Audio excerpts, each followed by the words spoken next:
Tales of Venison Jack, Part 1, Midsummer Day. As the 11th century ground toward its close, England groaned under the iron yoke of Norman rule, colonised, feudalised and tyrannised.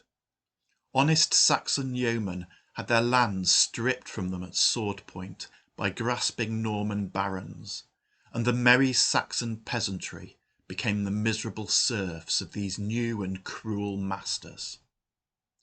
One such peasant was Venison Jack.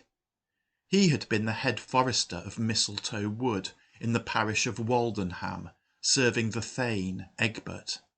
But Egbert had been dispossessed. The new lord of the manor was the Norman, Robert Sonksue. Jack did not find the new regime to his liking. In some ways things carried on as before. He was still expected to enforce the forest laws.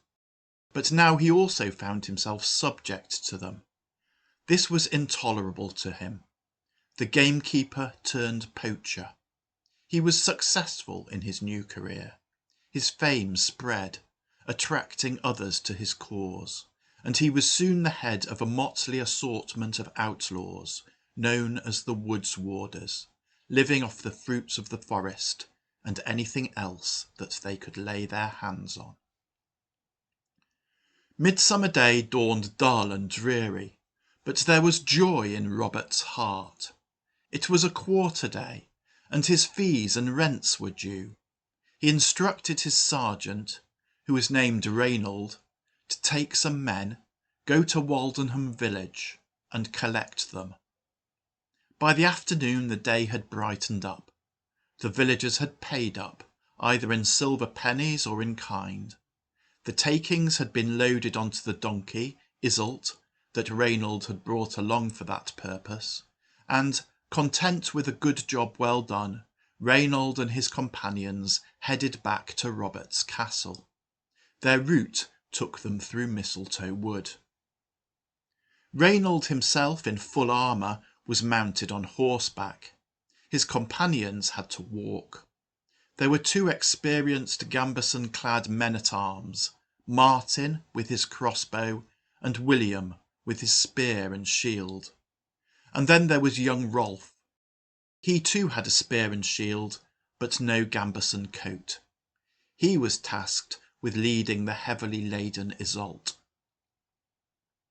Venison Jack and the Woods Warders lurked in the trees. There was Venison Jack himself, with his trusty bow. There was the Fletcher, Gilbert Goosefeather, also armed with a bow.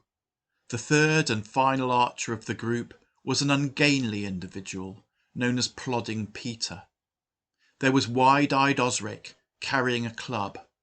There was the man known only as the Butcher, carrying a large sayax, which he habitually used for jointing venison. Finally, there was a friar, Brother Bevis, who provided them all with spiritual guidance. As a mark of his office, he wielded a sturdy staff, with a hefty crucifix hafted upon it. The Norman's path through Mistletoe Wood threaded its way between several low mounds and hummocks.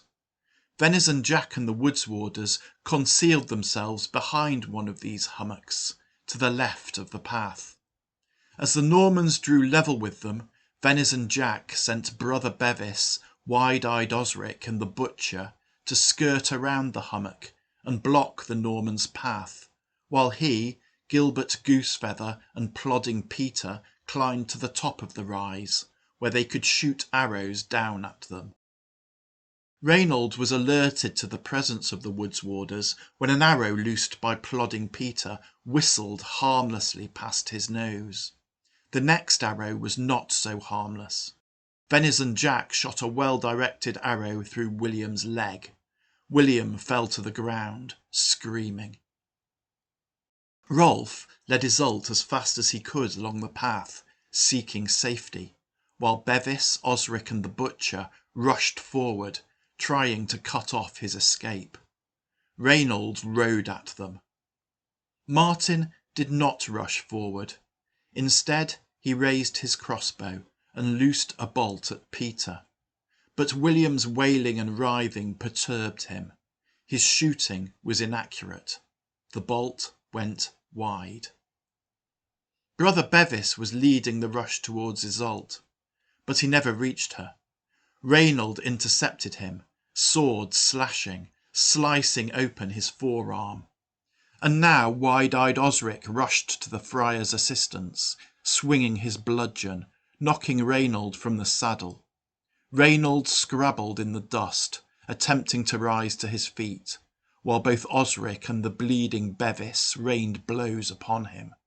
But his armour proved its worth, and their attacks caused him no hurt. Meanwhile Martin was reloading his crossbow, standing stationary, making an inviting target. But the arrows that the archers sent in his direction had little success.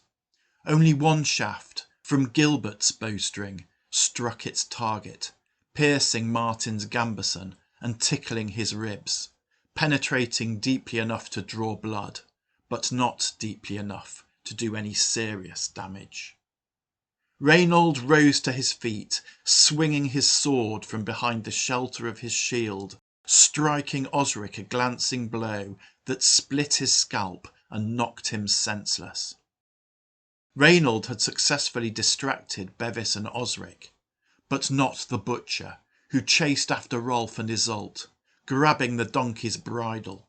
Rolf was not having that. He lunged at the butcher with his spear.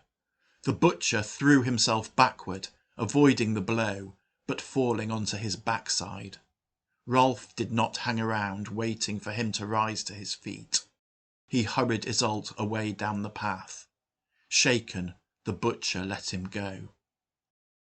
Although arrow after arrow continued to fly in his direction, Martin had managed to reload. He levelled his crossbow, looking for a target in the trees. But before he could shoot, an arrow loosed by Venison Jack struck his hand, knocking his crossbow aside. Martin decided that enough was enough. He turned and ran into the trees, away from his tormentors. Having put wide-eyed Osric out of business, Reynold directed his energies at brother Bevis, chopping and hacking at the friar with his sword. Bevis managed to block a couple of cuts with his crucifix, and counter-attacked, landing a heavy blow, bruising Reynold through his mail and pushing him back. Having driven off Martin, Venison Jack, Gilbert Goosefeather and Plodding Peter were looking for another target, and they found it in Reynold. As he reeled back from Bevis' blow, they started shooting arrows at him. Reynold decided that he had achieved his objective of saving the contents of Isolde's panniers from the predatory woods warders, and that there was no need to hang around any longer.